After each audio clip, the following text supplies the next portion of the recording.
Today is 13th of April, and I saw that you guys had been telling me that I should do biology if I'm not scoring 360 right now, and I should skip the physics and chemistry.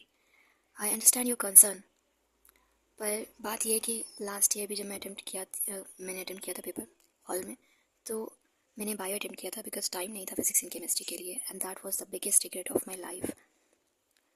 मैं अभी भी regret करती हूँ कि मैंने इससे पहले attempt में फिजिक्स और केमिस्ट्री क्यों नहीं किया और मुझे छोड़ना पड़ा बिकॉज वो कंपैरेटिवली हार्ड आया था.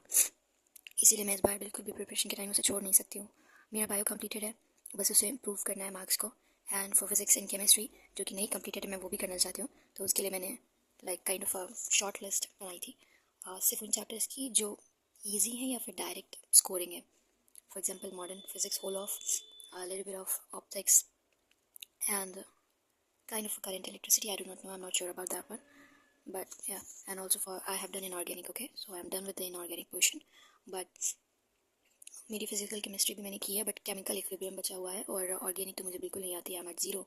तो मैं कुछ रिएक्शंस करने की कोशिश करूँगी, बट अभी नहीं. और इनऑर्गेनिक मैंने लिख रखा है जो कि मेरा हो भी चुका है, बट मुझे केमिकल बॉन्डिंग में थोड़ा इशू आता है, इसलिए मैंने उसे स्पेशली लिखा हुआ है ताकि वो छूटे ना मुझसे. एंड या और lot of you guys were telling me कि ये जो नेट प्रेप वाला है वो थोड़ा हार्ड है. आई नो दैट ये हार्ड है. जब 2025 में मैं अपीयर की थी तो मुझे ऐसा लगा था ना कि मैंने जो पढ़ाई की वो बहुत कम लेवल की है, यानी मैंने जो क्वेश्चन प्रैक्टिस की थी वो बहुत इजी थे, लाइक वन लाइनर्स थे मोस्टली. तो जब मैंने पेपर दिया तो मुझे ऐसा लगा कि फॉल्ट मुझ में है, क्योंकि मैंने उस तरीके का नहीं पढ़ाई की, जो कि सच भी है. तो इस साल लाइक ईयर स्टार्ट होने से पहले ही मैंने सोच लिया था कि मैं एक हार्ड टेस्ट सीरीज़ को ऑप्ट करने वाली हूँ, ताकि मेरी प्रैक्टिस ऐसी हो सके कि अगर 2025 का पेपर रिपीट होता है उस टाइप का तो मैं कर सकूँ.